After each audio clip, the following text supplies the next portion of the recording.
Bonsoir mesdames et messieurs, merci de nous accueillir une fois de plus pour cette nouvelle édition de Politiquement Incorrect, émission que j'ai le plaisir de co-animer avec Eddy Marajo. Bonsoir Eddy.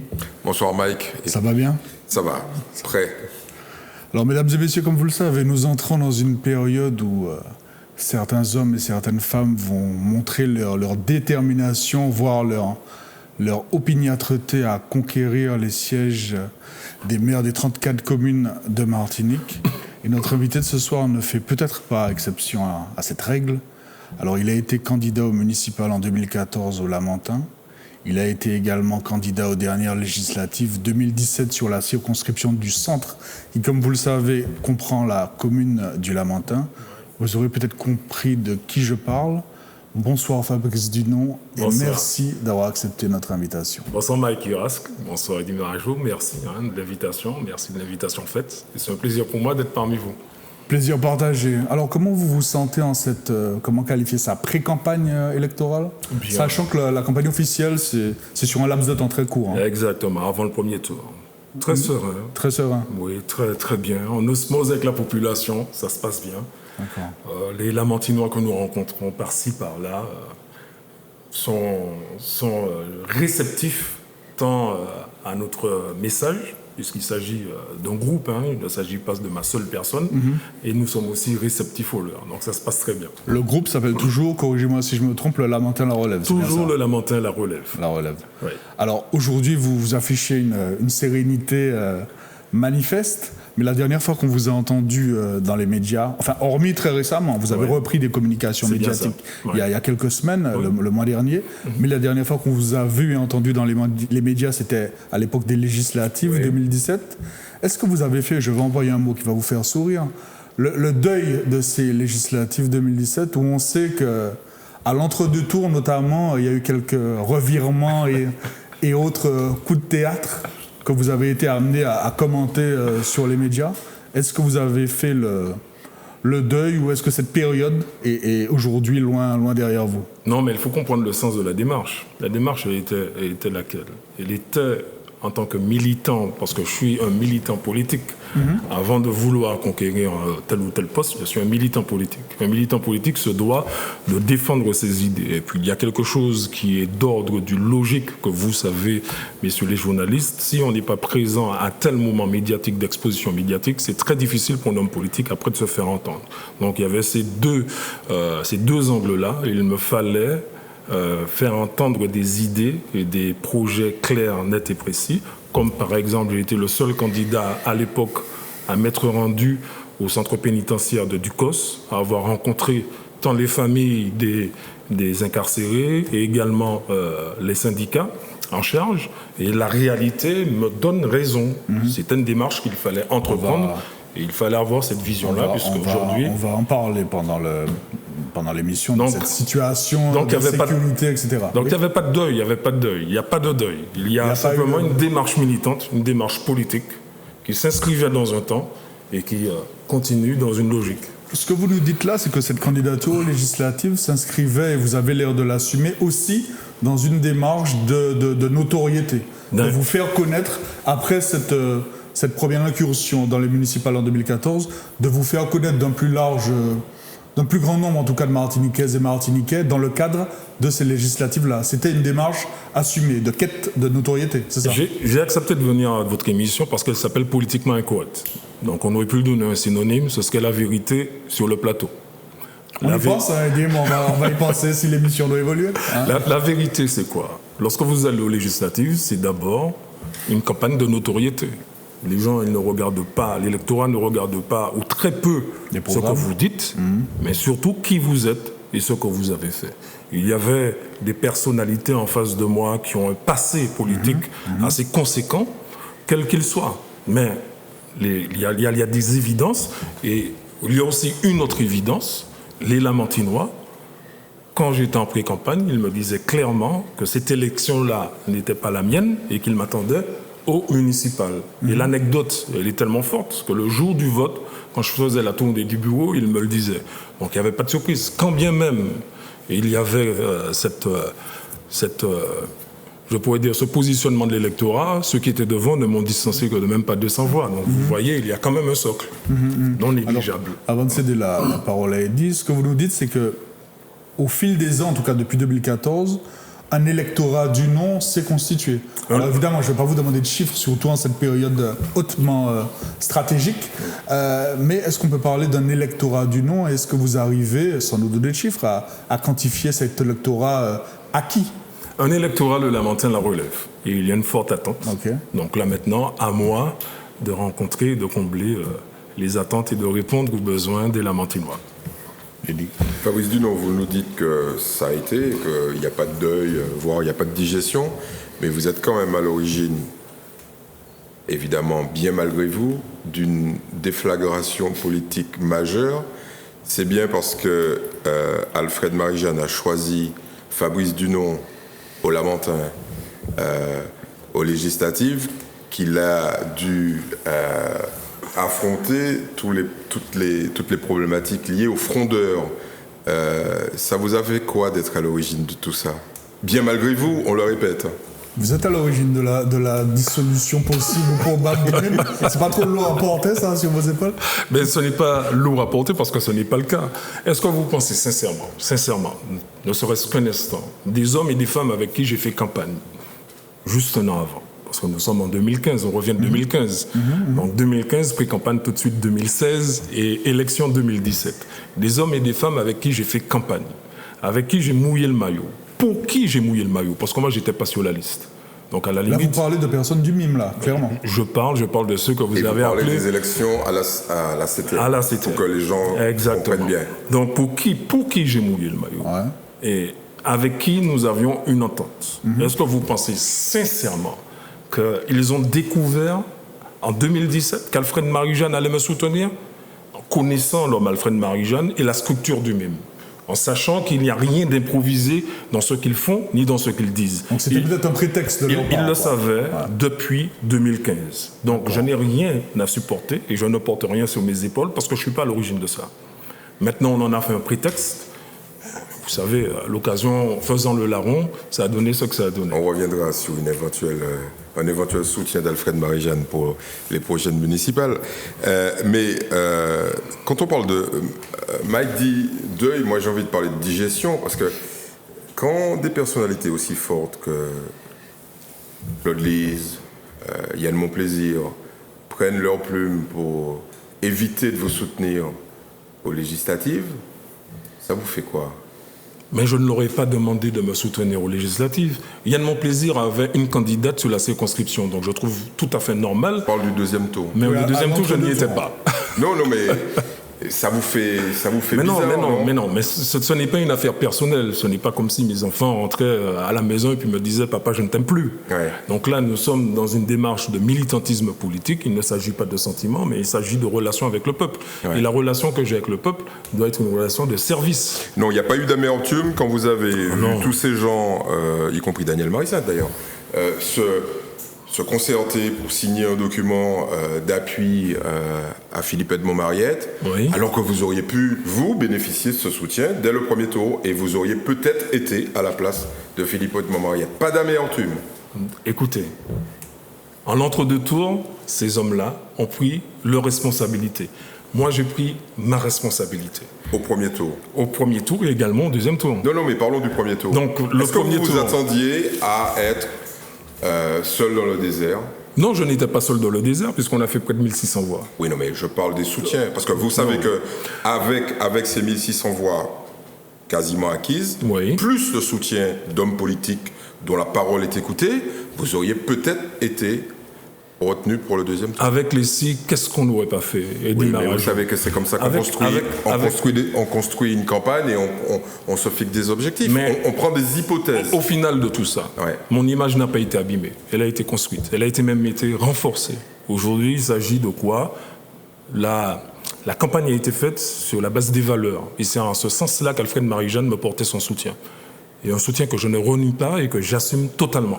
Sur la base des valeurs, l'intégrité. Aujourd'hui, c'est au centre de ma campagne. L'intégrité, la solidarité et également le patriotisme martiniquais. Donc, nous avons été au contact des citoyens des 5 communes qui composent la circonscription. Nous les avons entendus, ils nous ont entendus, et maintenant, nous passons à autre chose. Vous revenez sur l'essentiel. Il y a quand même un élément qui interpelle par rapport... Alors, pour resituer un petit peu pour nos téléspectateurs, parce que l'actualité politique va parfois tellement vite qu'on perd le fil, à l'entre-deux tours de la législative 2017, il y a eu en effet un communiqué co-signé par Alfred Marie-Jeanne, Claude Lisée et Yann Monplaisir, donc un communiqué au nom de l'Alliance, Rassemblée pour bas payer en chance, qui appelait notamment à voter Philippe Edmond-Mariette pour le second tour sur la circonscription en question. Mais ce qui interpelle, c'est qu'effectivement, et vous le rappeliez à l'instant, vous aviez le soutien personnel d'Alfred Marie-Jeanne, et peut-être, je crois aussi, de Daniel Marissin. C'est bien ça. Mais vous faites partie, Fabrice Dunant, en tout cas le Lamentin la Relève fait partie de cette alliance Rassemblée pour bas payer en chance, car vous avez, en tout cas, ce mouvement a un élu à la CTM dans l'Assemblée. Oui. Donc ça paraît vraiment... à la fois surréaliste et quand même assez irrespectueux, il faut le dire, pour votre personne, et irrespectueux d'un point de vue politique. Est-ce que vous pensez que j'ai des leçons de sagesse à donner aux uns et aux autres, Mike Irask? Est-ce que vous pensez... vous l'avez pris comme ça? Non, mais j'essaie de comprendre... Avec autant de distance... Mais j'essaie de comprendre votre raisonnement. Est-ce que vous pensez que j'ai des... plutôt logique. Est-ce que vous pensez que j'ai des leçons de gestion politique à donner à des hommes, pas surprise, à des hommes aussi expérimentés. Est-ce que vous pensez que quand vous avez le problème du chlordécone, quand j'ai rencontré les prisonniers, leurs familles, les syndicats, et que la chose s'arrête à la petite personne de Fabrice Dunant, parce qu'au deuxième tour, il y a des hommes et des femmes qui se sont... Mais non, on ne peut pas. Si on veut dans ce pays-là, parler politique, il faut dépersonnaliser. Mais ma question était éminemment politique. Oui, mais je le répète, votre groupe fait partie de cette alliance. Non, mais je réponds. Il faut dépersonnaliser et dépassionner la chose politique. Aujourd'hui, on personnalise la politique. Donc, au lieu d'avoir des militants, aujourd'hui, on a des fanatiques. Et les grands sujets, les grandes questions nous passent au-dessus de la tête. Vous n'étiez pas dans ce discours-là de manière systématique, puisque vous vous rappelez qu'on vous a reçu. Pas à l'époque. Dans d'autres médias. À l'époque, vous étiez sur un autre discours. Alors, vous étiez même très irrité. Rappelez-moi. Vous avez même fait paraître, sans interrompre, un contre-communiqué. Non, messieurs. Attendez. En tout cas, un communiqué. Vous aviez la candidate de bas pays en chance qui n'a pas appelé à soutenir le candidat soutenu par tout le monde au second tour. Est-ce que c'est bien ça? Est-ce qu'on peut mettre des noms sur les... Parce que là, ça devient... Enfin, je pense que pour nos téléspectateurs, il y a aucun problème. Compliqué. La candidate qui soutenait... Karine Mousseau, éliminée. Ouais, n'a pas appelé à soutenir Philippe Edmond-Mariette. Et je n'entends pas qu'on lui en fasse grief. Vous savez que quand elle va venir sur ce plateau, on va lui en parler. Maintenant, c'est votre tour. Donc, alors, en ce qui me concerne, qu'est-ce que j'ai fait au second tour? Mais rappelez-vous du communiqué. Vous n'avez pas du tout apprécié le coup. Mais messieurs, qu'est-ce que j'ai fait? Il faut dire ce que j'ai fait. Rappelez-nous le contenu dans les grandes lignes de ce communiqué. Si. Donc j'ai remercié... Vous savez qu'on a de la mémoire. J'en ai un peu également. Et des archives. Donc j'ai remercié les 1600 électeurs qui avaient porté leur suffrage sur mon nom, qu'ils étaient du Groumonde, du François, de Trinité et également du Roubert, en faisant appel à leur liberté de conscience. Je ne leur donnais aucune consigne de vote. Concernant le Lamentin, je leur disais de porter leur suffrage sur la candidature qui avait servi le Lamentin en toute humilité, sur la candidature qui avait servi le Lamentin en toute régularité, en toute simplicité, et j'appelais les Lamentinois, qu'ils soient du Bourg et aussi des Mornes et des campagnes, à se lever pour porter haut notre ville, le Lamentin. Voilà, c'est ce que j'ai fait. Sans désigner le candidat en question. Et je pense que... Ou la candidate. Je pense que... À soutenir. Mais attendez, si c'était vous, vous ne serez pas reconnu dans cette description-là? D'après vous, qui s'est reconnu dans cette description? Mais il faut demander au candidat. Vous savez qu'à jouer le mystère en permanence, on peut troubler un petit peu le jeu. Alors, vous connaissez le nom de cette émission. Donc, en clair, vous n'aviez pas trop envie d'appeler à voter haut et fort pour Philippe Edmond-Mariette? Non, c'est pas... Non. Sinon, vous l'auriez fait, on va dire ça. Philippe Edmond-Mariette était soutenu par des personnes. Là aussi, il faut faire preuve de logique. Philippe Edmond-Mariette était soutenu par des personnes qui étaient viscéralement contre ma candidature. Donc des personnes du MIM. Non, mais à l'époque, en tout cas. Dont Alfred Marie-Jeanne. Philippe Edmond-Mariette dit dans une émission... Ça, c'est une première chose. Il dit dans une émission, Alfred Marie-Jeanne me soutient. Ça, c'est une première chose, Eddie Marajou. La seconde chose, Philippe Edmond-Mariette ne m'a demandé aucun soutien. À l'entre-deux tours, je n'ai pas reçu de coup de fil, je n'ai pas eu de discussion avec Philippe Edmond-Mariette, me demandant, bon Fabrice, puisque tout le monde au Lamentin sait que nous nous connaissons. Bien sûr. Bon, donc à aucun moment, il n'a fait appel à un support, à un soutien de ma part pour sa candidature. Maintenant, j'ai laissé libre cours, je pourrais dire, à l'instinct lamantinois concernant sur l'apport de voix que j'avais fait dès le premier tour. Tout à fait. En sachant que tout ça était un peu confus puisque l'instinct lamantinois concernait 2 lamantinois. Ben voilà. Compliqué, très compliqué. Et pour un non-lamantinois. Pour un non-lamantinois. Mais bon, je vous rappelle que la moitié des électeurs n'étaient pas lamantinois. Oui, mais je m'adressais, dans mon communiqué, c'est en 2 temps. Oui. Les non-lamantinois, des 4 communes, et les lamantinois. J'espère qu'ils auront compris, avec votre nouvel éclairage, qu'ils auront compris, et je pense qu'on va passer à autre chose. Aujourd'hui, parce qu'on a quand même pas mal évoqué son nom là depuis le début de cette émission, aujourd'hui, avez-vous le soutien d'Alfred Marie-Jeanne pour les municipales imminentes là en 2020? Alors, est-ce qu'il vous l'a dit? Est-ce qu'il va le dire? Alors, messieurs, vous me connaissez, je n'aime pas parler pour les autres. J'ai le soutien de personnes qui se sont déjà déclarées. Dont Daniel Marissin, sur sa page Facebook, notamment. S'est déclaré en disant qu'il ne se représente pas à ces élections-là et qu'il me soutiendrait. Okay. Il y a de cela une semaine ou la semaine dernière, le CNCP a dit que, voilà, tous derrière Fabrice Zunon au Lamentin. Okay. Et il y a aussi les Lamantinois, parce que c'est ça l'important. C'est le rapport que j'aurai avec une population, singulièrement celle de la ville du Lamentin. Quand Alfred Marie-Jeanne, vous allez l'interviewer, vous allez lui demander s'il porte le soutien à Fabrice Zunon, et je sais qu'il va vous répondre. Vous pensez qu'il va le porter? A priori, bon, la logique voudrait que... Mais je ne vois pas ce qui pourrait empêcher à ce qu'il le soutienne. Sauf peut-être, je vous pose la question, ça tombe bien, vous êtes là. Vous savez si Philippe Edmond-Mariette souhaite ou va se présenter au municipal 2020? Vous ne savez pas. Mike, est-ce que je m'appelle Fabrice Zunon? Je ne sais pas. Je ne sais pas. Je sais bien. Les autres. Non, je ne sais pas. Mais comme vous l'avez dit, vous vous connaissez bien. Oui, on se connaît bien. Vous connaissez votre environnement. Pour quelle élection déjà? Vous connaissez votre... Pour la députation. Oui, c'est bien ça. Vous vous connaissez bien. Oui, on se connaît très bien. Vous connaissez votre environnement concurrentiel quand même. Je connais mon environnement immédiat. Vous êtes sur le terrain, donc vous ne savez pas s'il va se présenter. Je ne m'en préoccupe pas en tout cas. Est-ce que vous redoutez cette candidature? Non, parce que là encore, mon éducation politique fait que je dois accepter toutes les candidatures, parce que c'est là aussi l'expression de la démocratie. Mais vous ne redoutez pas cette candidature malgré certains chiffres, et je vais vous rappeler forcément les résultats des législatives 2017. Sur le Lamentin ou en global? Où il est arrivé, M. Edmond-Mariette est arrivé après Mme Manin et avant vous. Oui. Après, avec à peu près un écart de 350 voix entre vous et M. Edmond-Mariette. 350 voix en la faveur de M. Edmond-Mariette.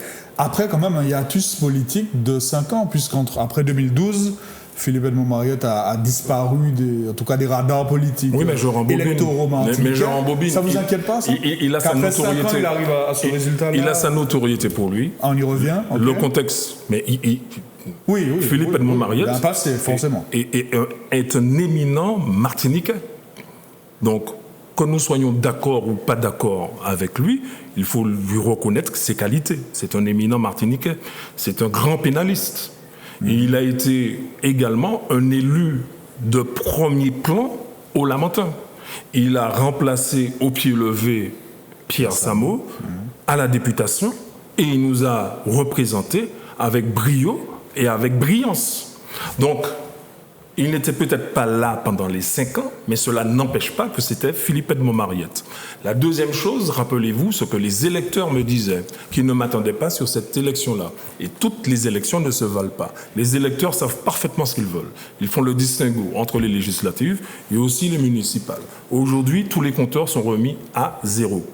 Donc ce que vous nous dites à l'instant, c'est que les scores obtenus par M. Edmond-Mariette aux législatives au Lamentin sont, eu égard à ce que vous venez de dire, des scores de notoriété et peut-être de remerciements par rapport à son passé, à son expérience singulièrement Non, Lamentin? je n'ai pas fait la campagne avec lui puisque je faisais la mienne. Ouais, bien sûr. Mais ce que moi je sais, c'est qu'il est indéniable que Philippe Edmond Mariette, en tant que député, a marqué les esprits. Donc dire le contraire. Aujourd'hui, bon, il a eu le mérite de faire une commission parlementaire. Une commission d'enquête, mais une commission parlementaire sur le chlordécone. Puisqu'à cette époque-là, en 2007, il y avait d'information. Il y avait une commission d'information, mais qui n'allait pas nous apprendre grand-chose, puisqu'on était déjà informés. Il faut rappeler qu'à cette époque-là, il y avait 2 hommes qui étaient également abattus, en l'occurrence Raphaël Confiant et Louis Boutrin, qui travaillaient aussi sur la chose du chlordécone et qui avaient déjà demandé à Pierre Samo, avant lui, d'en parler à l'Assemblée, et après Philippe Edmond Mariette de prendre le relais. Donc il faut reconnaître aux hommes leurs qualités et leurs actions. Mais je donne la parole à Eddy tout de suite. Dans les résultats obtenus par M. Edmond Mariette il y a 2 ans aux législatives, vous ne le voyez pas comme une demande de la part d'un certain nombre de Lamantinois d'une envie d'Edmond Mariette par ces Lamantinois-là, pour les municipales, je veux dire. Je n'en sais rien. De désir d'Edmond Mariette pour les municipales. Ce que moi je sais, c'est qu'aujourd'hui le Lamentin il est dans une situation présente. Aujourd'hui, je sais que le Lamentin a un certain nombre d'attentes et un certain nombre de besoins. À nous, les hommes politiques, à y répondre par de la politique. Je refuse, là encore, je le dis, de tomber dans des personnalisations. Le débat politique doit être un débat d'idées, une confrontation de vision, et non pas une focalisation sur une personne donnée, X ou Y. Non. Ça nous a mené à l'état de la Martinique, justement. C'est clair que vous n'allez pas pouvoir changer les choses avec un coup de baguette magique, parce que les 50 dernières années, ça a été plutôt ça. Oui, c'est bien ça. Pierre Samo a décidé de ne pas se représenter. Il a passé le flambeau à David Zobda. Quelques mots sur Pierre Samo. Quelques mots. L'émission serait trop courte pour vous dire des mots sur Pierre Samo. C'est pour ça que j'ai précisé quelques mots. Il y a tellement à dire. En politique, il a été mon parrain. Ça, tous les Lamantinois le savent. Et il y a quelque chose dont je suis l'héritier, c'est le marronnage institutionnel. Parce que la personne de Pierre Samo, c'est quelque chose, pour nous les Lamantinois, nous le vivons comme une success story. Mais au moment de son élection en 1989, il apparaît comme étant un ovni. Parce qu'il ne sort pas du sérail traditionnel de l'homme politique. Et là, voici quelqu'un qui n'est pas issu des grandes familles. Voici quelqu'un qui n'est pas issu du milieu élitiste martiniquais. Voici quelqu'un qu'on n'attendait pas forcément, en tout cas les Lamantinois pendant ce moment-là, et il se fait élire.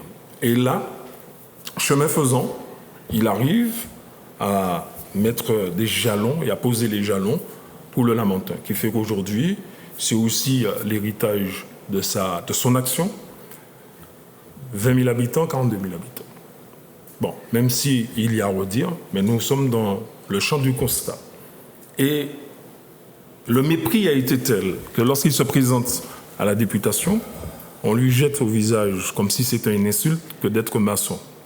Et là, et c'est intéressant de faire cette analyse-là concernant la construction de bâtir le pays Martinique. Et là, il a l'idée lumineuse de faire ce parti-là, puisqu'il est en désaccord avec le PC, de bâtir le pays Martinique. Et dans bâtir le pays Martinique, il met le marronnage institutionnel qui est lié directement à la pensée décoloniale. Aujourd'hui, le Martiniquais doit retrouver toute sa dignité, et c'est ce qu'il dit. Le Martiniquais doit retrouver toute sa dignité, ne pas tenir compte de ce que la loi française pourrait l'enfermer comme carcan, mais laisser son imaginaire afin de bâtir son pays. Et moi, je me revendique comme étant un héritier du marronnage institutionnel, et en ce sens, je lui rends hommage. Eddy ? Quel paradoxe quand même, d'être à la fois l'héritier de Pierre Samo. J'enlève marronnage institutionnel, je fais un raccourci, et d'avoir eu des mots durs, non pas sur Pierre Samo, mais sur ce qui faisait son œuvre, la situation, par exemple, économique, financière de la ville du Lamentin, et vous dressez un bilan, on va y revenir, mais vous dressez un bilan extrêmement sévère, Et en même temps, vous dites, c'est quand même quelqu'un de grand. Comment vous faites pour tenir sur les deux positions à la fois? Mais non. Mes idées sont claires et elles sont nettes. La séparation que j'ai avec Pierre Samo n'est pas due à une querelle de personne. Mais on ne parle pas de ce moment-là, on va y revenir. On parle du regard que vous il y a un positionnement politique pris à un moment à bâtir qui fait que moi, au lieu justement d'entrer dans des conflits et dans des querelles de personnes, je me retire de bâtir et je continue sur la lancée, ou je pourrais dire dans la ligne fixée par les Lamentinois. Quel positionnement, justement? En 2010. Le rapprochement avec le PPM. Le rapprochement avec le PPM qui est sur une ligne politique qu'on pourrait appeler le social-libéralisme. Aujourd'hui, nous voyons les méfaits du social-libéralisme et toutes les contradictions qui sont appliquées sur notre territoire. Moi, je ne suis pas adepte du social-libéralisme. Le social-libéralisme fait qu'aujourd'hui, il n'y a pas plus tard qu'hier à la CACEM, ils prennent une délibération pour la gestion de Port-Coé et ils disent que pour y avoir accès, alors nous, Lamentinois, vous imaginez un petit peu que pour avoir accès à Port-Coé, dorénavant, après l'érection, je pourrais dire, de la marina, il faudrait avoir un badge. Donc, ce que nous avons réussi à faire contre la France, ce sont d'autres Martiniquais, justement, au nom du profit capitalistique, qui empêcherait l'accès au littoral à d'autres Martiniquais. Voici un exemple du social-libéralisme. Et au nom, justement, de cette non-adhésion à cette pratique politique-là, je me suis séparé de bâtir le pays Martinique. Mais cela n'empêche pas qu'on puisse reconnaître à Pierre Samo tant sa grandeur d'âme et sa grandeur d'action à un moment donné sur le territoire de la Martinique et sur le territoire de la Martinique, du Lamentin. Mais qu'est-ce que vous répondez aux gens qui vous disent, si vous attaquez, M. Dunon, la situation financière de la ville, si vous attaquez ses choix politiques de la ville, à l'intérieur de la CACEM, par exemple, de ses représentants, c'est que vous attaquez Pierre Samo? Non, c'est pas vrai. D'une part, et je leur dirais que lorsqu'il s'agit de finances publiques, nous devons nous inscrire dans la redevabilité. C'est justement ce manque de redevabilité qui fait que la situation de la Martinique, elle est dans ce qu'elle est. Nous devons nous inscrire dans la redevabilité. Il n'est pas question... C'est quand même Pierre Samo qui fait ses choix au départ. C'est lui, par exemple, qui dit... Mais je vais vous apprendre une nouvelle. Je vais vous donner des exemples pour illustrer. C'est lui qui dit, bon, puisque personne ne fait rien, moi, je décide d'acheter des hôtels. Oui. À travers la CEMAVI. Est-ce que c'est un choix judicieux? Non, mais attendez. C'est lui qui dit ça. Oui. C'est lui qui dit à la CACEM, bon, écoutez, sur cette histoire de Port-Coé, ça a suffisamment duré. Il faut virer les gens qui sont là et puis remettre de la modernité et puis faire que les gens... le côté sauvage, c'est fini, on arrête, etc. etc. Non, c'est choix. Il soutient. Il le dit. Oui. Si c'était ce qui était appliqué, on serait tous derrière lui. Sauf que ce n'est pas ce qui est appliqué. Maintenant, je vais vous apprendre une nouvelle. Vous savez que Pierre Samo, il n'est pas Dieu.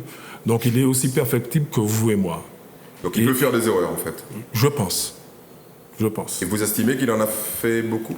Je ne suis pas dans un baromètre pour mesurer le nombre d'erreurs. Vous n'êtes pas comptable des erreurs de Pierre Samo? Je ne suis pas. Je n'ai pas fait de comptabilité du nombre d'erreurs qu'il a faites. Ce que je sais, c'est qu'aujourd'hui, le Lamentin n'est pas à la hauteur de ce qu'elle était et de ce qu'elle doit être. Donc, en clair, vous ne prenez pas trop de risques, puisque vous savez, enfin analyste politique, que si vous rejetez le bébé avec l'eau du bain, je veux dire, si vous commencez à dire du mal de Pierre Samo, il n'y a quasiment aucune chance que vous soyez élu maire de cette ville. Non. C'est ça que c'est la réflexion que vous êtes en train de mener? Non, là, vous êtes en train de m'appliquer. C'est une question. Je ne suis pas dans le cynisme, oui. Je suis dans la vérité. Est-ce qu'aujourd'hui, comme Pierre Samo, moi je suis étudiant en licence de géographie. Oui. Et il y a monsieur Maurice Burac, éminent géographe martiniquais, docteur en géographie, professeur d'université, un de mes enseignants. Et on traite de la géographie de la Caraïbe, et singulièrement la coopération régionale. Et il nous dit, il y a un exemple à suivre, c'est celui du Lamentin. Donc imaginez dans l'amphithéâtre, moi Lamentinois, proche de Pierre Samo, qui entend ça, c'est pas les narines seulement qui ont gonflé, c'est les chevilles, c'est tout le corps. C'était ça le marronnage institutionnel. Parce qu'à l'époque, le préfet s'opposait, puisque ce n'était pas encore dans les compétences des collectivités, singulièrement la mairie, c'était uniquement l'État français qui devait appliquer la coopération, mais il y a eu un maire qui a été visionnaire, et singulièrement celui du Lamentin, et ça a apporté de grandes choses. Donc voilà. Donc, on a compris, votre choix est extrêmement habile. J'ai 2 questions. Aujourd'hui, quelles sont vos relations avec Pierre Samo? Si relations il y a, comment les qualifier? Enfin, j'imagine qu'il a beau être à la retraite, en tout cas en tant que maire du Lamentin, j'imagine qu'il est quand même parfois présent dans la commune, etc., peut-être même à la mairie, vous arrivez peut-être de le croiser. Non, nous ne nous croisons jamais. pas. Jamais. Vous évitez? Pas du tout. Nous ne nous évitons pas. Je pense que là où il se rend, au moment où il se rend, je ne m'y rends pas et vice-versa. Et comment vous pourriez qualifier en un mot ou 2 vos relations avec Pierre Samo? Et réciproque, je veux dire. Hein. Non, je lui porte un total respect à Pierre Samo, de par mon éducation et puis de par ma logique politique. Il y a pas, je ne considérerai jamais aucun Martiniquais comme un ennemi. Jamais.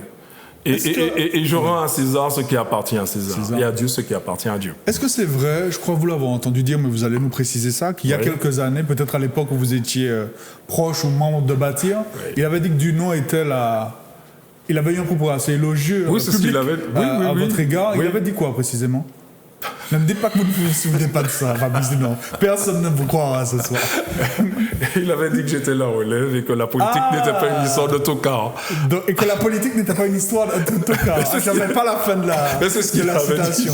En disant tocard, il ne visait personne en particulier. Je ne l'ai jamais demandé. Ah, d'accord. Donc nous, on a fait des recherches, on a trouvé, mais on n'osera pas le dire. Le nom de votre mouvement, le Lamentin, la relève, c'est donc un hommage à cette citation de Pierre Samo? Pas du tout. Il a inspiré le nom de votre mouvement politique? Pas du tout. À un moment donné, il a dit qu'au Lamentin, il n'y avait pas de relève et ça justifiait sa candidature en 2014. Okay. Donc, non, nous nous sommes dit, jeunes Lamentinois, moins jeunes, en tout cas Lamentinois, que oui, effectivement, il y avait une relève. Parce que c'est ça aussi l'histoire du Lamentin. Et il a été la relève à un moment donné, Pierre Samo. Et une relève qui nous a honorés. Donc c'est ça l'histoire du Lamentin. Pour revenir au questionnement. Donc il y avait peut-être pas de relève dans son parti, mais pas au Lamentin. on va vous faire les transitions, on va y arriver à ce sujet sensible.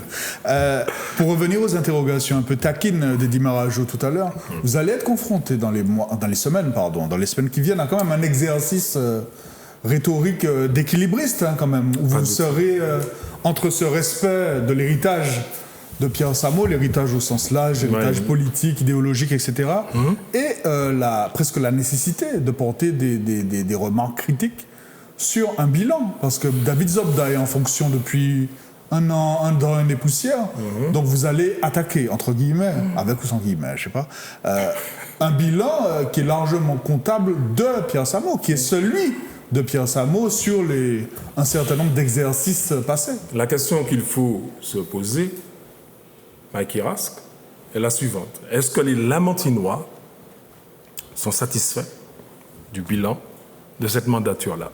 Quand je leur avais dit en 2013 et 2014 durant la campagne, et ils l'ont vu, que si vous réalisez cette équipe-là, vous aurez une augmentation flagrante des impôts.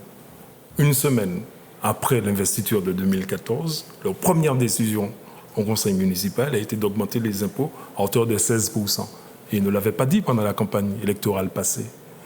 Lorsque nous leur avions dit qu'il était impossible, dans l'état actuel et dans la configuration de ce qu'est la Martinique, par exemple, de faire un zénith. Les faits nous ont donné raison, puisqu'ils ont pratiquement abandonné ce projet-là. Sauf qu'ils ont dépensé... Pour les gens qui nous écoutent, le Zénith, c'était un projet de salle de spectacle. C'est bien ça. À Mao. C'est bien ça. À proximité de Mao. C'est bien ça. Sauf qu'ils ont dépensé 400 000 € en études. Donc ces 400 000 € auraient pu être injectés dans l'éducation, auraient pu être injectés dans les services, auraient pu être injectés dans le service à la population. Et je me rappelle qu'en 2014, en conseil municipal, je leur avais dit justement qu'il faut... Et ça rejoint la pensée décoloniale, parce que la définition que nous avons du Martiniquais est une définition liée à l'histoire. Et je crois que nous devons aussi avoir une définition liée à une autre science humaine qui n'est pas suffisamment mise en valeur, liée à la géographie. nous sommes martiniquais parce que nous sommes liés à un contexte géographique précis. Et ce contexte géographique-là fait que nous sommes une île, nous sommes des insulaires. Partout où vous avez des festivals dans des îles, et pas seulement dans la Caraïbe, mais aussi en Angleterre, qui se considère aussi comme une île, vous avez beaucoup de festivals en plein air. Et je leur avais dit, il n'est pas question pour nous d'appliquer des schémas qui viennent de l'Europe, qui viennent de continents sur une île, mais appliquons des schémas qui marchent dans une île, pour une île. Et il y a de cela un homme qui a pris son courage, un entrepreneur, et il faut lui rendre hommage, et qui a fait la Palooza Arena. Et ça marche. Kassav, qui était programmé pour un concert, on a dû faire 2. Et les gens n'ont pas regardé s'il pleuvait ou s'il ne pleuvait pas. C'est le préfet qui a dû leur dire, vous devez partir parce que vos vies sont en danger. Heureusement qu'il les a fait. Non, mais tout ça pour dire que le plein air est adapté à notre situation géographique. Donc il faut arrêter de calquer. Et c'est intéressant de voir, et c'est ça le social-libéralisme, de voir qu'un parti qui se dit autonomiste renie son intégrité, son implication locale pour appliquer des schémas du continent qui viennent d'Europe. Ça ne peut pas marcher. Du PPM, là. Non, je parle de bâtir le pays martinien. D'accord. Ouais. Mais on est quand même... Et je leur avais dit aussi que Pierre Samo ne finirait pas son mandat et qu'il allait passer la main à son premier adjoint. C'est ce qui a été fait. Oui, ça, vous n'étiez pas le seul à l'avoir dit. C'était pas trop compliqué. Oui, mais les Lamentinois n'y croyaient pas. Hein. Ah, d'accord. Ouais. Le fait qu'ils n'y croient pas, c'est le fait qu'ils aient voté pour Pierre Samo? Oui, c'est ça. D'accord. Ouais. Donc, en fait, là, on est à fleur et moucheté. Vous avez tenu sur d'autres médias des propos beaucoup plus sévères. Allez-y, rappelez-moi. Il n'y a pas très longtemps, vous aviez une diatribe extrêmement sévère sur les finances de la ville. Je présume que vous êtes venu avec vos documents. Donc, on commence à me connaître alors. Écoutez, on vous observe, vous savez. On fait notre boulot. Vous gagnez en notoriété. Soyez rassurés. Donc ça veut dire quoi? Ça veut dire que vous dressez un bilan un peu cataclysmique des finances de la ville, mais ça vaut non pas pour la dernière année, enfin, celle pendant laquelle, je rappelle que David Zobda est là depuis novembre 2018. 18 novembre 2018. Voilà, donc il y aura un an dans quelques semaines. Mais pour toute la mandature, on est bien d'accord. Votre bilan, c'est le bilan Samo, dernière mandature. Alors qu'est-ce qui vous pousse à dire que c'est cataclysmique? Alors, cataclysmique, c'est mon terme, mais c'est d'une traduction des chiffres que vous donnez, ou de la vision que vous avez. 2 choses. La première, vous avez un maire en place, en l'occurrence David Zobda, qui passe de quartier en quartier et qui dit, et les Lamentinois l'ont entendu, donc je le répète après lui, qu'il n'est pas totalement comptable du mandat de Pierre Samo. Bon. Maintenant, il est comptable de ce qu'il a fait. Et quand il présente, et je viens avec les documents, pourquoi? Parce que je ne veux pas qu'on puisse dire que Fabrice Dunon ment. Donc lorsqu'il présente son débat d'orientation budgétaire 2019, que je vous donne, messieurs, que vous allez lire, et que quand on analyse ce débat et qu'il dit que les ajustements nécessaires pour revenir à l'équilibre, co-construction avec le cabinet Local Nova, vous savez comment ça se passe dans une collectivité.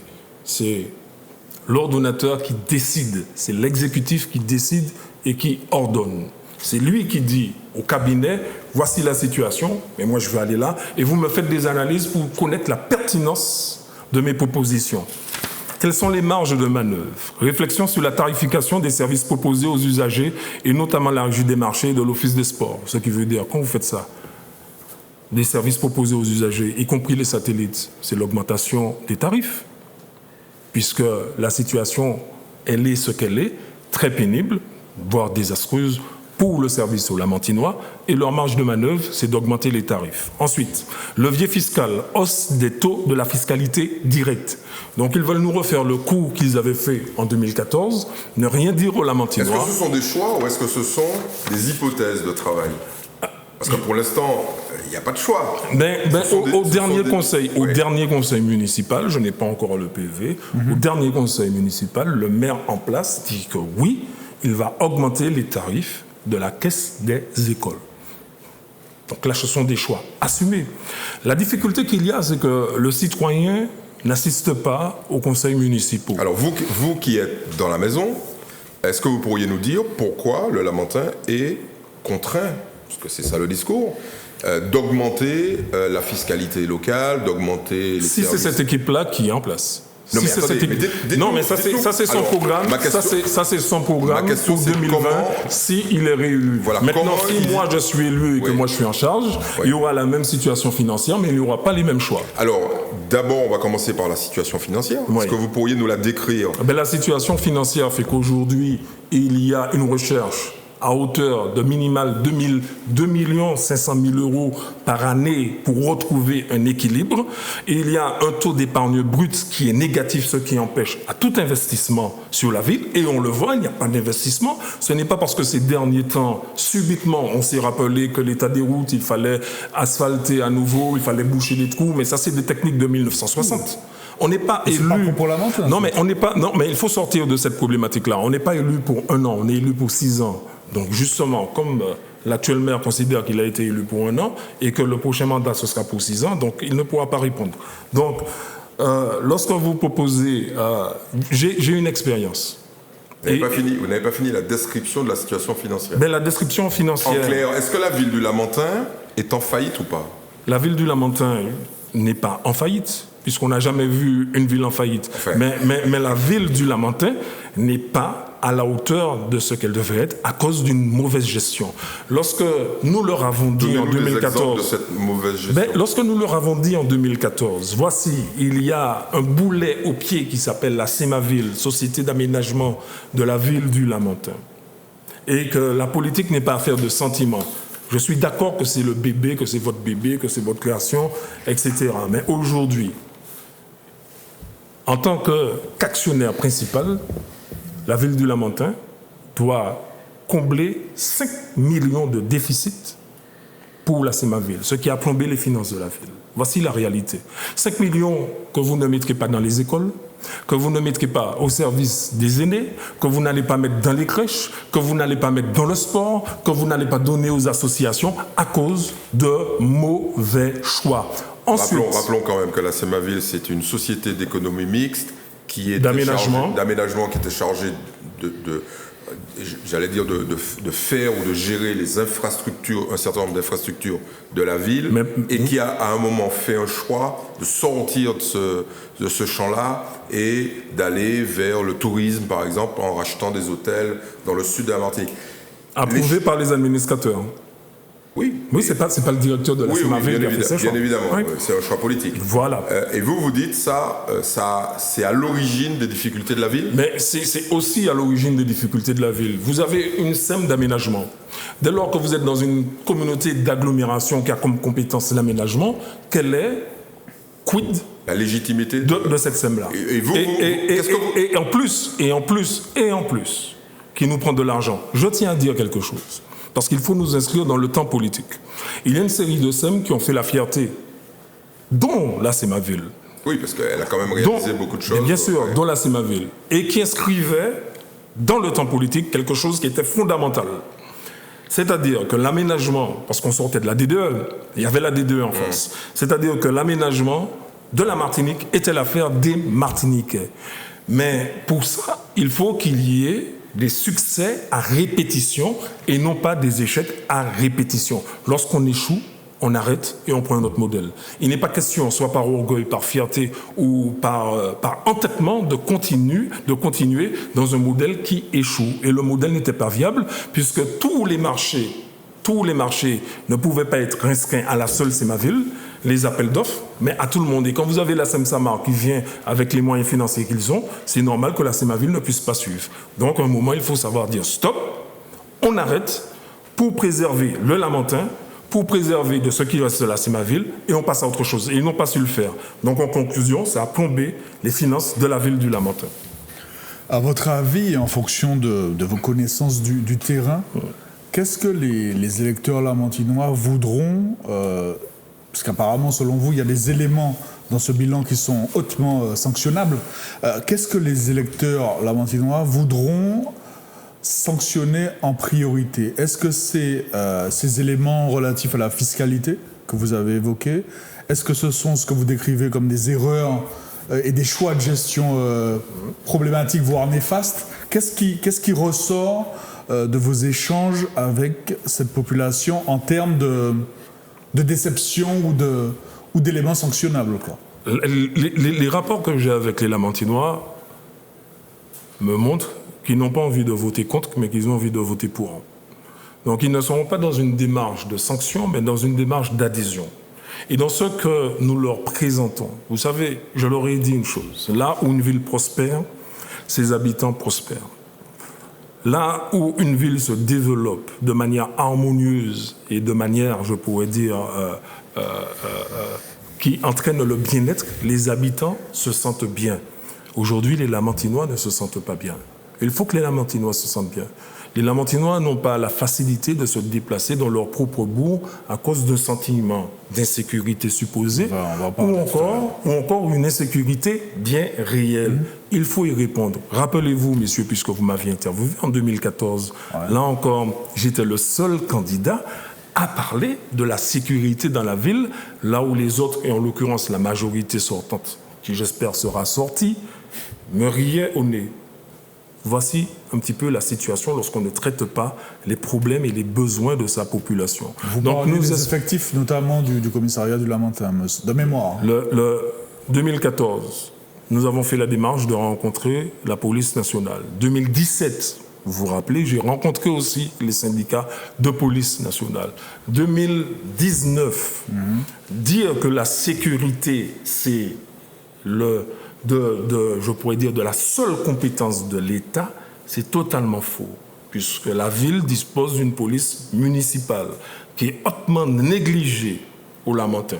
Première chose. Deuxième chose, ce qui entraîne l'insécurité de manière structurelle dans notre pays, qui est la Martinique, nous savons bien que c'est le taux de chômage et la paupérisation haute de nos voisins, de nos voisines, de notre population. Les gens deviennent de plus en plus pauvres dans ce pays-là. Donc, si nous ne mettons pas aussi les chefs d'entreprise face à leurs responsabilités qui se disent matin, midi et soir martiniquais, il faut aussi qu'il y ait un changement de logiciel et que les chefs d'entreprise puissent aussi s'impliquer et avoir leur part pour apporter du bien-être. Et ça, en tant que maire, nous pouvons aussi les amener à nous accompagner. Vous comptez sur la générosité de tous les groupes qui sont implantés au Lamentin pour faire en sorte que la paupérisation s'arrête ou qu'elle diminue? Alors, est-ce que vous êtes à ce point naïf? Non, mais vous savez qu'historiquement et présentement, ils n'ont jamais fait preuve de générosité. Maintenant, il faut faire preuve de pragmatisme. Est-ce que vous trouvez normal, Eddy Marajou, que vous avez le quartier Fouachou, qui est à un pont séparé de la zone de la Lézarde? Et on nous dise que c'est un quartier prioritaire. Donc il y a des obligations d'emploi. Il y a des obligations d'emploi. Et que dans ce quartier-là, sur 10 personnes, il n'y en a que 2 qui vont travailler, qui se lèvent le matin pour aller travailler. Est-ce que vous trouvez normal que le maire en place, et ça je ne le dis pas pour faire plaisir à ceux qui m'entendent, mais ça c'est mon expérience, parce que j'ai aussi une expérience professionnelle, une expérience politique qui me dit que le maire en place, et c'est ça le marronnage institutionnel, peut réunir ces hommes-là dans son bureau et dire voici, nous vous amenons de l'éclairage public, nous vous amenons l'entretien des voiries. Quand vous dites ces hommes-là, c'est-à-dire les chefs d'entreprise? Bien sûr, ouais. Mais ils sont responsables. Mais dans tous les pays, là où vous avez une prospérité, là où vous avez une croissance... Qu'est-ce que vous attendez en échange quand vous dites ce discours-là? Voilà, vous avez des services publics, qu'est-ce que vous attendez en échange? Parce qu'ils emploient déjà beaucoup de monde. Mais à hauteur, ils emploient beaucoup de monde. Mais c'est vrai qu'ils emploient beaucoup de monde, mais pas suffisamment. Vous savez que si la zone de la Lézarde s'arrête de travailler, il y a des milliers de personnes au chômage. Hein. Puisque à proportion gardée, je pourrais dire qu'ils n'emploient pas suffisamment de Martiniquais. Et pas suffisamment de Lamantinois au Lamentin. Aujourd'hui, il faudrait mettre tout un chacun devant ses responsabilités. Oui, nous sommes pour l'accompagnement des entreprises, mais aussi il faut que les entreprises jouent le jeu puisqu'elles le font ailleurs. Donc oui, au Lamentin... C'est le discours que vous amenez. En fait, c'est ça une partie de votre programme. Vous n'avez pas peur d'un petit peu les effrayer? Parce que vous connaissez leur capacité d'influence aussi. Au moment des municipales, c'est des gens qui pèsent lourd. Oui, mon mode de financement déjà sera très clair. je ne ferai pas appel à eux. C'est clair que si c'est ça que vous leur projetez, ils ne seront pas trop généreux. Ça, c'est une chose. Oui. Je ne ferai pas appel à eux. Donc, vis-à-vis d'eux, je serai totalement indépendant une fois en place, première chose. Deuxièmement, ce qu'ils font ailleurs, parce qu'ils le font ailleurs. Ils sont implantés ici et là, et ils le font ailleurs. Et matin, midi au soir, ils disent qu'ils sont martiniquais. Donc il faut qu'il y ait une adéquation entre les paroles et les actes. Quand vous dites ailleurs, c'est-à-dire hors de la Martinique ? Bien sûr, hors de la Martinique. Vous pensez à un groupe en particulier ? Je ne vise personne en particulier, mais voilà. Vous avez des exemples à nous donner ? Écoutez, le comportement qu'ils ont, par exemple, à l'île de la Réunion n'est pas le comportement qu'ils ont à la Martinique. On est déjà un peu plus précis. On est déjà un peu plus précis. Supplémentaire. Par exemple. L'identité du groupe. Et je suis sûr qu'il va adhérer. Vous voyez, vous êtes déjà passé au singulier. Si ceux que vous visez là... Non, je ne vise pas. Nous sommes dans une démarche de partenariat. Oui, que vous invitez. Oui, mais voilà. En leur disant... très concrètement, qui ne remplissent pas leur rôle, on va dire, de responsabilité sociale. S'ils écoutent votre discours, est-ce qu'ils peuvent considérer que vous êtes un extrémiste de gauche ? Attendez, quand Emmanuel Macron, il y a de cela quelques heures, vient de dire à l'île de la Réunion, justement parce qu'il s'y trouve, qu'il y en a ceux qui possèdent de tout et qui ne s'impliquent pas dans la chose sociale, vous allez le qualifier d'extrémiste de gauche ? Non, mais alors que c'est un social-libéral, justement. Que vous n'aimez pas, d'ailleurs. Je parle du social-libéralisme. Mais non, le social-libéralisme a échoué. D'accord. Regardez ce qui se passe en Amérique du Sud actuellement. Regardez ce qui se passe un petit peu partout dans le monde où il y a une gilet jaunisation de la société.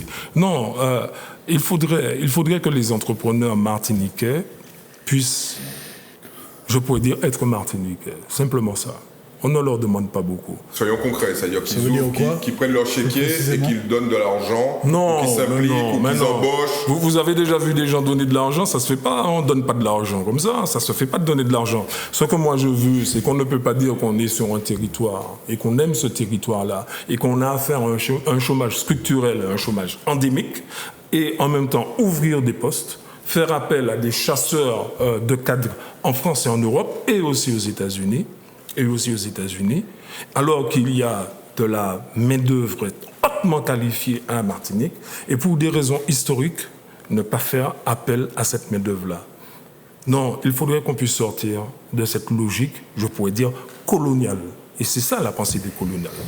Alors, pour rester dans le sujet, je ne sais pas si vous êtes un extrémiste de gauche. Non, je suis un Martiniquais. Je crois parler en tout cas un homme de gauche. Oui, je suis un homme de gauche. Oui. On est d'accord. Et vous évoquez, vous l'avez fait à l'instant, depuis le début de cette émission, vous vous revendiquez d'une pensée, de la pensée décoloniale. Oui. Georges Gratien n'était pas un extrémiste de gauche, rassurez-moi. C'est une question Et pourtant, il a fait le discours sur les trois tombes et ça lui a valu les foudres du préfet, voire presque une arrestation, une incarcération. Je crois qu'il était... Et vous rappelez qu'à l'origine, il y a... un mouvement social du 24 mars 61. Mais toujours plus loin, quand on remonte plus loin, il y a un investisseur qui ne jouait pas le jeu. Et voilà. Donc il ne faut pas que l'histoire se répète. J'ai lu une interview récente de vous que vous avez accordée au quotidien France Antilles. Oui. Est-ce que vous aimeriez que la Martinique soit indépendante un jour ? Moi, j'aurais aimé que la Martinique soit martiniquaise. Parce que vous avez... Je vous rappelle le titre de l'émission. Politiquement incorrect. Mais c'est bien ça. C'est absence de langue de bois. Donc... Mais l'absence de langue de bois, messieurs, il y a aujourd'hui des indépendances qui sont de fausses indépendances. Est-ce que c'est ce que je veux pour mon pays ? Non.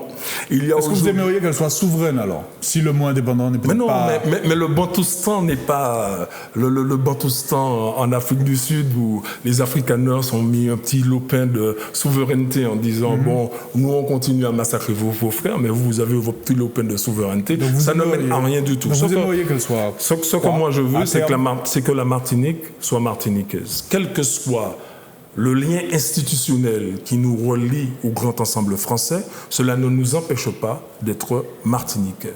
Et cela lorsque le docteur Aliker dit que les affaires martiniquaises doivent être gérées par les Martiniquais, c'est exactement la même pensée.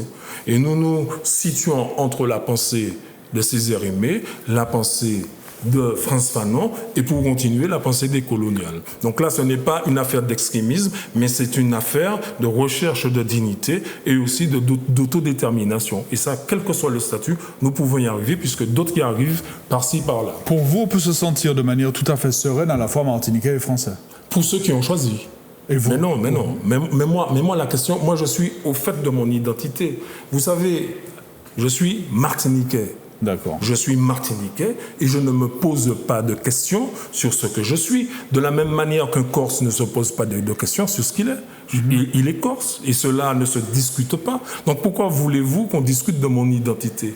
Maintenant, le rattachement, vous avez tenu certains propos, le rattachement constitutionnel au grand ensemble français, ce n'est pas la question qui va amener à notre développement économique, notre développement social, notre développement culturel et notre développement sportif. Est-ce que ces choix que vous assumez et que vous déclamez d'ailleurs, sans vous cacher derrière votre petit doigt, est-ce qu'ils peuvent constituer un obstacle à votre élection au municipal?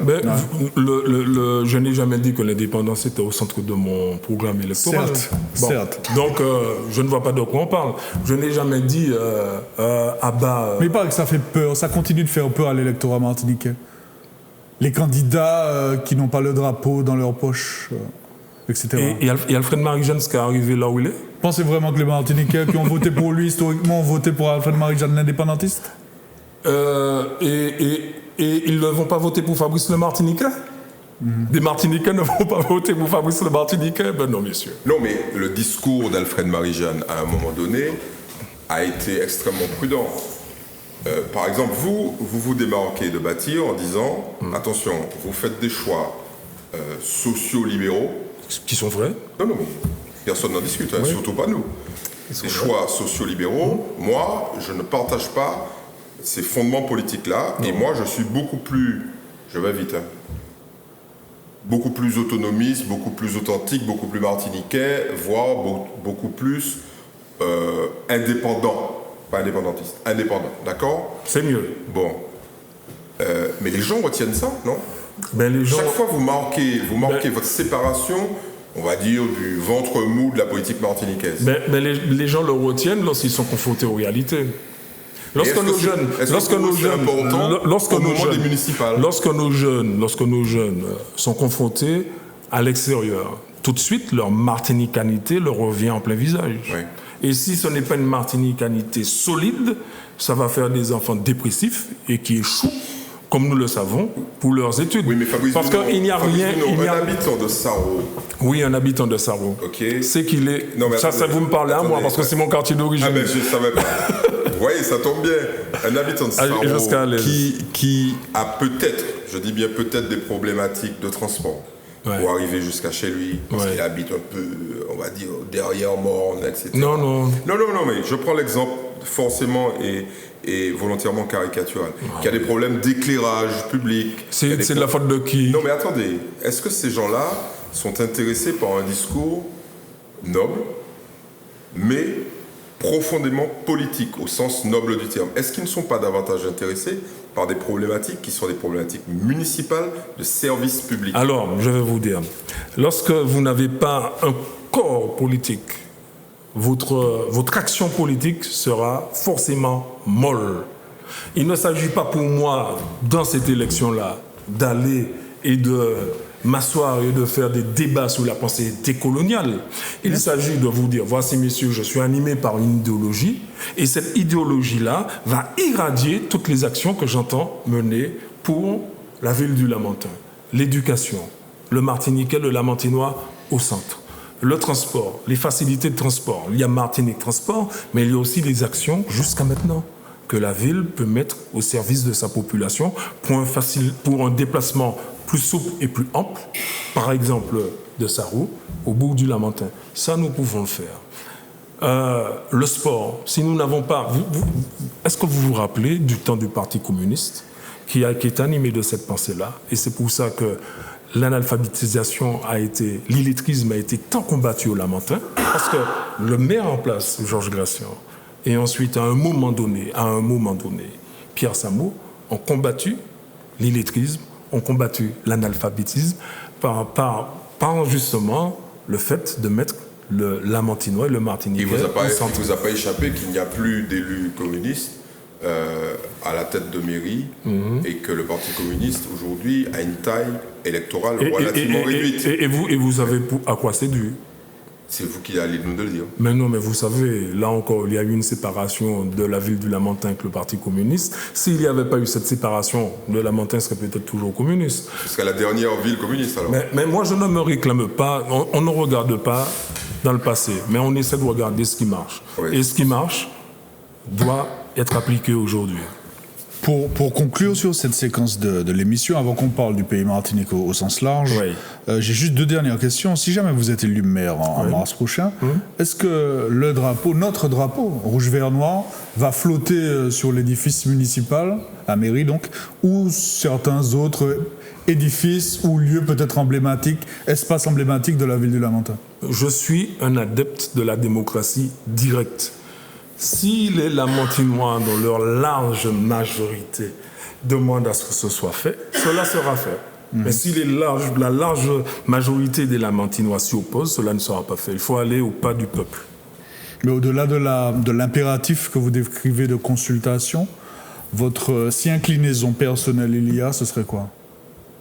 Non, je crois qu'un élu, il est au service du peuple et il n'impose rien au peuple. D'accord. Donc, il ne s'agit pas, là encore, de ma petite personne, Fabrice Dunon, mais il s'agit d'une communauté, celle du Lamentin. Donc, sur l'antenne de votre véhicule, il n'y aura pas le drapeau rouge vert? Non, mais il y en a pas. Autocollant. Ouais. Mais il y a des véhicules qui sont plus martiniquais que les conducteurs à cause de l'autocollant. Ah, de l'autocollant. Vous n'en avez pas sur votre voiture? Non, mais je répète, il y a des automobiles qui sont plus martiniquaises que les conducteurs. Parce qu'il y a un autocollant. Très objectivement, et je vous invite à vous souvenir du nom de cette émission une nouvelle fois. On ne sait pas encore, on le saura dans quelques temps, si, vous l'avez dit, Alfred Marie-Jeanne vous soutient ou pas pour ces municipales. Mais les soutiens très très probables, voire quasiment acquis, de Mme Manet et de M. Samo à David Zobda pour cette élection-là, est-ce qu'ils vous inquiètent objectivement? Est-ce que c'est... est-ce que vous y pensez régulièrement? Alors, vous trouvez anormal que des gens de bâtir soutiennent quelqu'un de bâtir? Non, je ne trouve pas anormal. Rien dans ma question ne laisse entendre que je trouve ça anormal. Mais moi, je trouve ça logique que des gens de bâtir soutiennent quelqu'un de bâtir. Ça vous inquiète objectivement? Que 2 figures historiques, on peut le dire, de la vie municipale et publique, la Lamantinoise, soit aux côtés de David Zobda pour cette campagne. Vous savez, quand je rencontre les Lamantinois, ça ne fait pas partie de leur préoccupation de savoir qui va soutenir qui. Bon, ça nous intéresse, nous, dans le microcosme politique. Mais quand je rencontre les Lamantinoises... Vous savez que ça a un impact, quand même. Quand je rencontre les Lamantinoises et les Lamantinois, ils me parlent de leur quotidien, de leurs difficultés à payer la facture d'eux. Ils ne comprennent pas pourquoi, justement, donc, pas d'inquiétude, il y a autant de coupures d'eau au Lamentin à cause de la mauvaise gestion de cette équipe-là, justement. Donc, pas d'inquiétude. Voilà. Donc, on essaie de répondre aux questions posées et non pas essayer de se faire des films. Non, on va au pas du peuple. Eddie? Très bien. On est dans une séquence plus globale, fortement médiatique, sur les problématiques transversales des Martiniquais, en particulier tout ce qui touche évidemment à la pollution. Oui. Vous êtes bien placé pour le savoir, puisque je me suis laissé dire que vous étiez directeur de cabinet d'un maire du Nord-Atlantique. C'est ça. Maire du Marigot, précisément, M. Joseph Perras, et que les atteintes à l'environnement dans le Nord-Atlantique sont légion, notamment le chlordécone, mais il n'y a pas que ça. On a vu des reportages multiples et divers sur la qualité de l'eau, sur la qualité des tubes qui transportent cette eau. Ça, c'est pas lié au chlordécone. Non. C'est lié... Non, d'accord. Je citais les nombreuses atteintes à l'environnement et qui nous impactent parce que nous sommes des consommateurs. Est-ce que pour vous, il y a une urgence sanitaire dans ce pays et comment vous la vivez? Il y a une urgence sanitaire, mais là encore, il faut dire aux Martiniquais, aux Lamantinois qui nous écoutent, Kassem gère la chose de loi, la compétence depuis 2015. Le Lamentin, qui était au CSIX, ainsi que Saint-Joseph, rejoignent Odyssey, qui était anciennement la régie des eaux et de l'assainissement de la ville de Fort-de-France. Bon. Et nous nous apercevons que cette régie-là, qui est devenue ensuite, qui était municipale et qui est devenue communautaire, n'a pas changé son réseau depuis 70 ans, alors que la norme est de la changer à partir de 50 ans. Nous nous apercevons, parce qu'une des premières choses lorsque j'ai été élu conseiller communautaire a été d'être aussi administrateur d'Odyssey. Donc ce n'est pas parce qu'il y a une actualité que je le dis, mais c'est quelque chose que je dis depuis 2014. Lorsque vous avez un non-changement de réseau depuis 70 ans, que vous avez une production de l'eau qui fuit dans les sols à hauteur de plus de 51%, donc il y a maximum 49% de l'eau produite qui arrive jusqu'au robinet de l'usager, mais que vous avez choisi économiquement de faire supporter 100% de la facture de l'eau produite à l'usager. Il y a une première injustice. Il y a une mauvaise gestion qui donne le résultat que nous connaissons. Et aussi, il y a des choix de soumission, puisqu'il y a des rapports de force non assumés au sein de la CACEM, où, à cause de cette déperdition de l'eau, on choisit de fermer les vannes sur telle et telle commune, et non sur telle autre, puisqu'il faut approvisionner.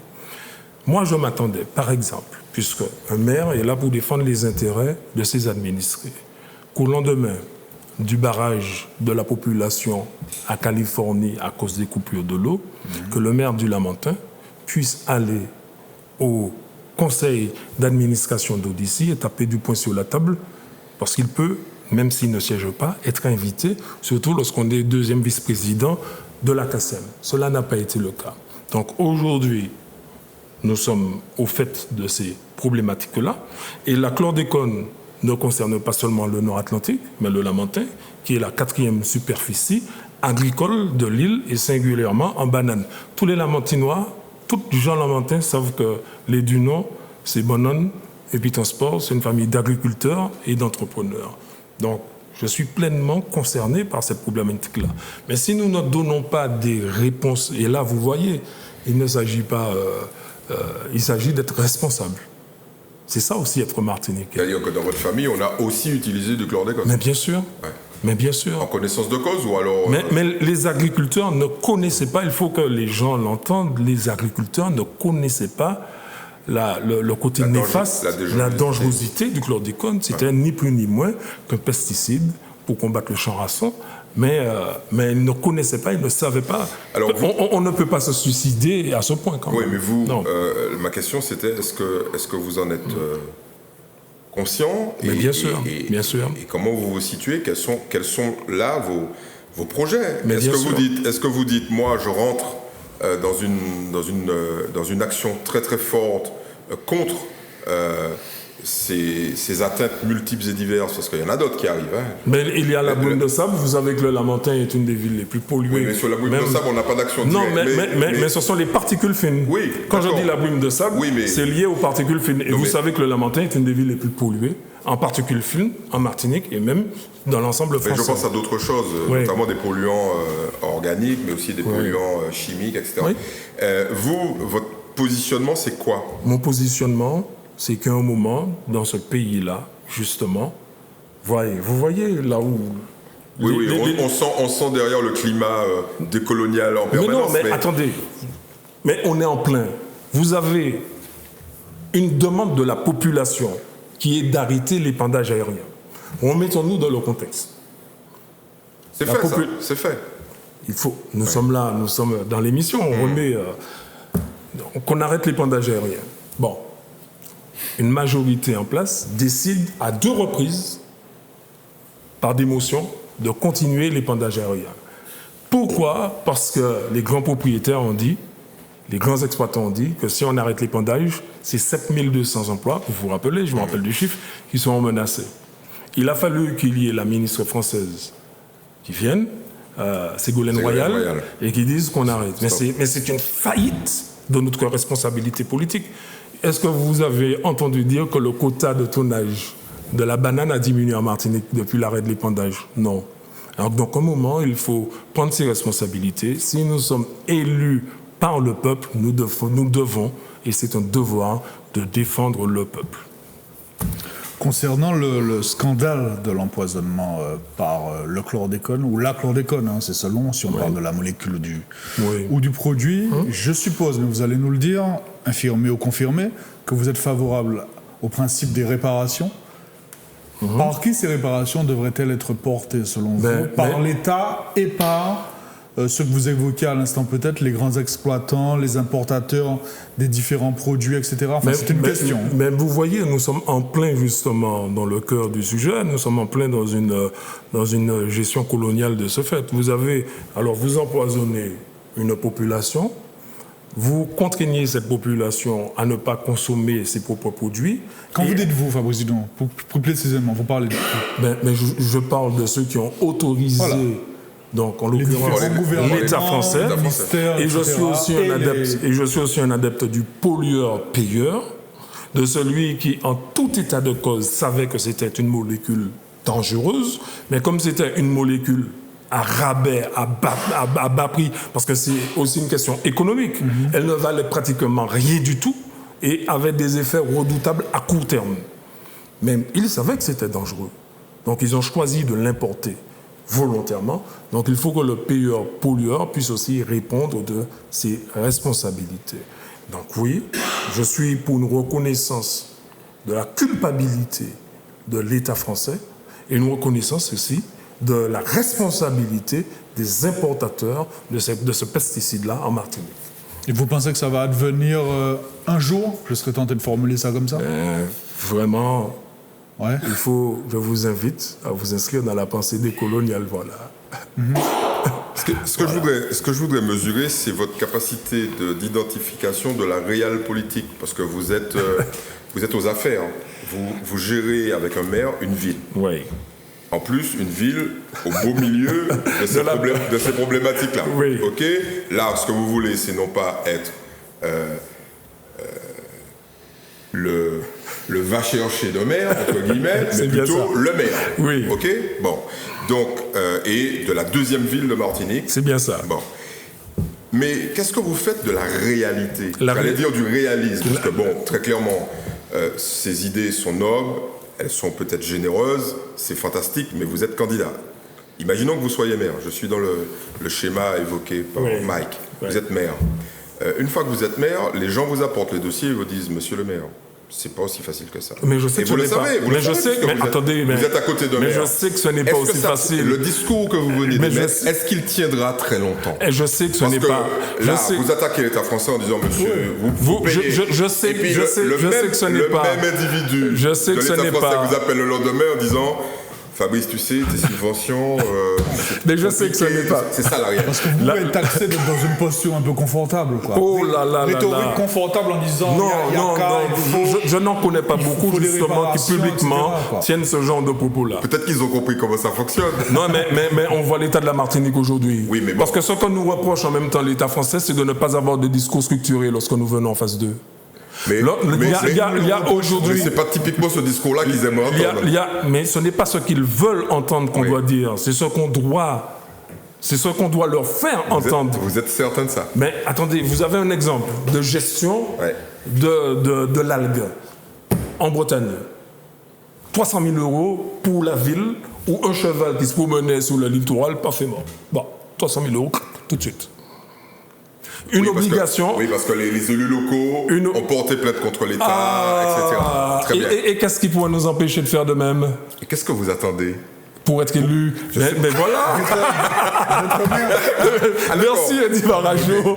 Mais il faut être aux responsabilités. Mais ceux que vous conseillez ne le font pas.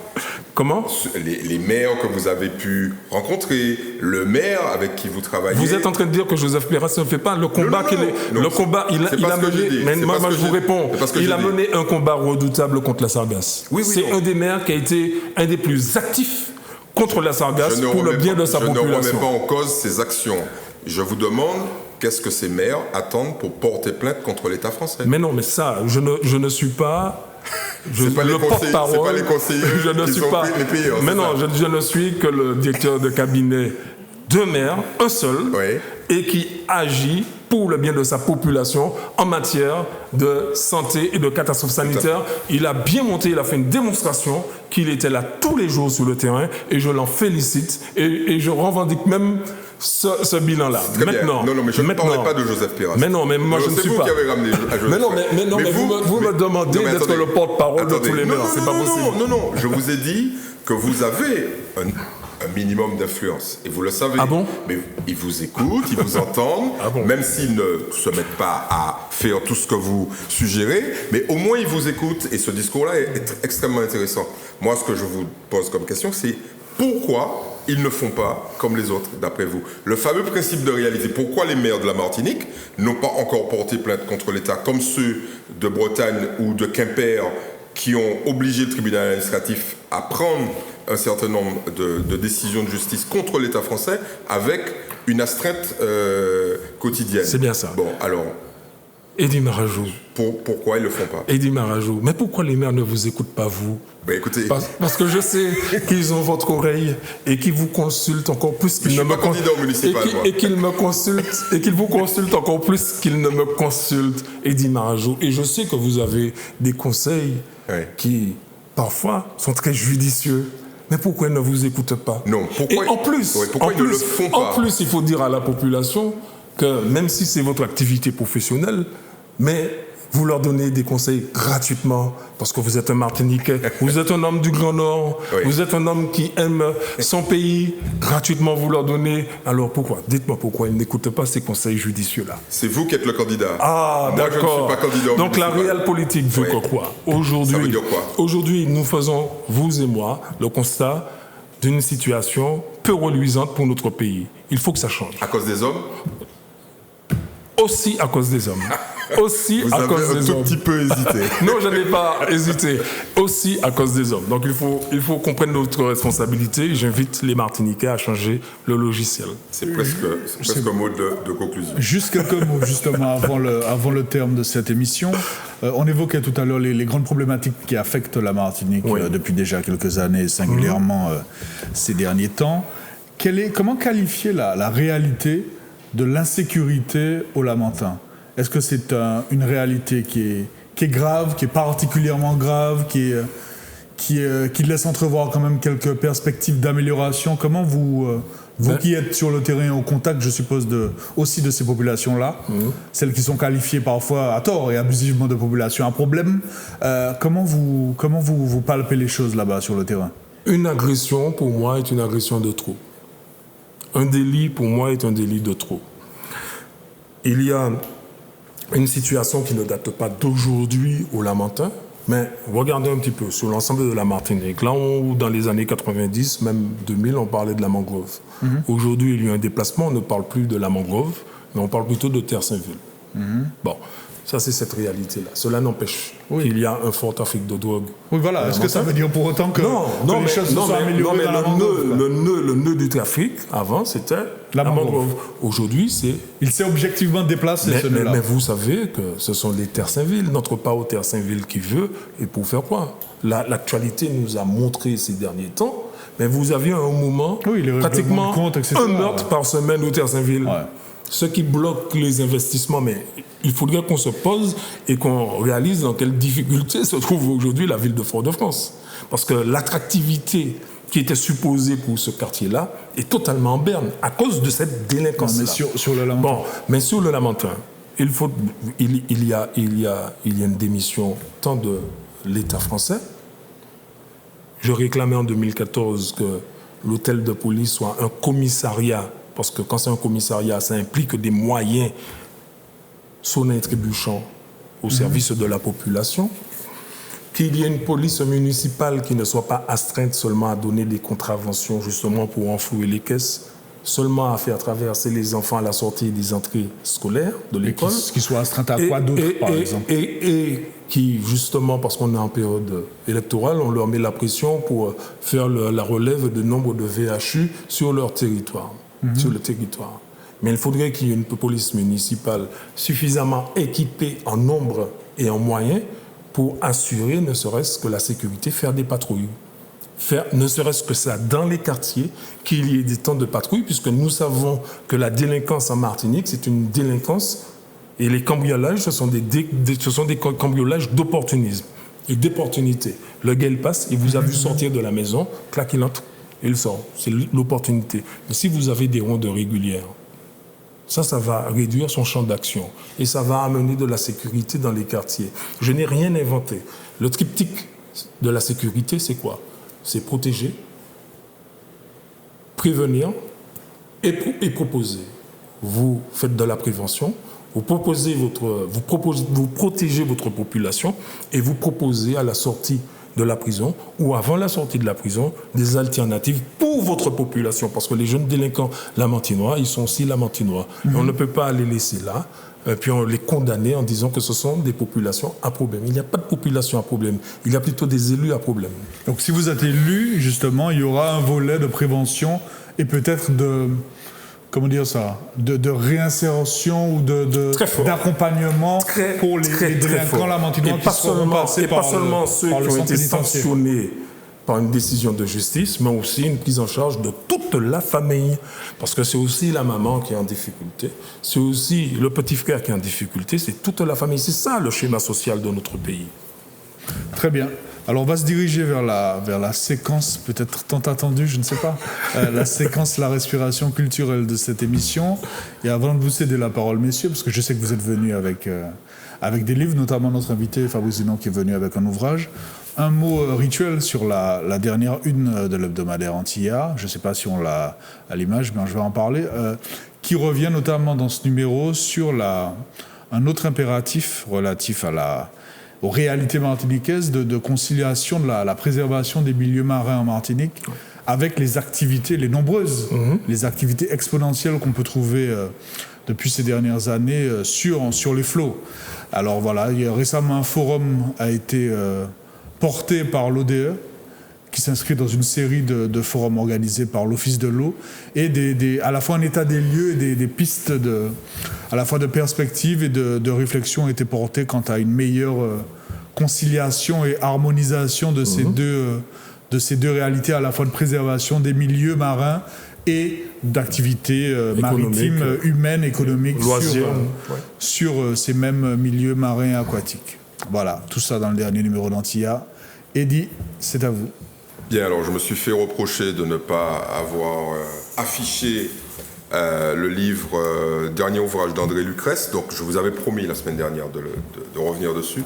Donc ça s'appelle « Les paroles, les visages et les masques ». C'est une réinterprétation, voilà, à l'écran vous l'avez. Donc précipitez-vous, si vous voulez mieux comprendre comment ce pays fonctionne, vous lirez avec beaucoup d'attention ce dernier ouvrage d'un sociologue émérite de la Martinique. Un Martiniquais, c'est ça? Oui, c'est ça. Plein et entier, que nous devons absolument lire. Et puis, je reviens là encore, parce qu'il est sorti, il est en kiosque, donc précipitez-vous, parce qu'il n'en restera pas beaucoup une fois que cette émission aura été regardée. Don Winslow, La frontière, pour ceux qui s'intéressent à une problématique, on l'a évoqué très rapidement, la problématique de la drogue et des trafics. Là, vous aurez... Nous, on est vraiment tout petit par rapport à ça, ce que vous allez découvrir là, puisqu'on est sur des centaines de milliards de dollars. Une petite estimation en Martinique, on est sur quand même 150 millions d'euros de marché clandestin sur la drogue. Et je vous passe la parole, Fabrice Dunon. Dites-nous de quel livre vous voulez nous parler. Alors moi, je voulais présenter ce livre, Norman Ajari, La dignité ou la mort, éthique et politique de la race. Un petit peu. Donc, éthique et politique de la race. Donc, c'est un livre écrit par un docteur en philosophie qui est inscrit dans la pensée décoloniale et qui dit concernant les populations afrodescendantes et africaines que la question aujourd'hui qui est centrale, et ça renvoie à la négritude et ça renvoie à la pensée fanonienne et post-fanonienne, c'est la question de la dignité. Et combien aujourd'hui nous voyons que c'est une question centrale quand il s'agit du combat du chlordécone. N'oubliez pas que ça a été une question qui a été portée premièrement, la résurgence de cette question en tout cas, a été portée premièrement par la population parce qu'elle demandait de la dignité.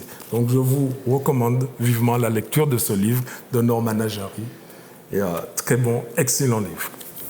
Très bien. Fabrice Dunant, merci beaucoup d'avoir répondu à notre invitation. Ça s'est bien passé? Très bien. Vous êtes soulagé? Je suis content parce qu'on a passé un très très bon moment. Et c'est ça la politique. Les échanges d'idées, de débats, et puis ça amène beaucoup de sérénité dans la population. Très bien, et puis on vous dit à bientôt. Échéance oblige. Merci. Eddy, merci. Merci Mike, merci Fabrice Dunant. Merci Eddy Marajo. Mesdames et messieurs, merci une fois de plus pour votre fidélité et nous vous disons à très bientôt, à la semaine prochaine. Bonne soirée.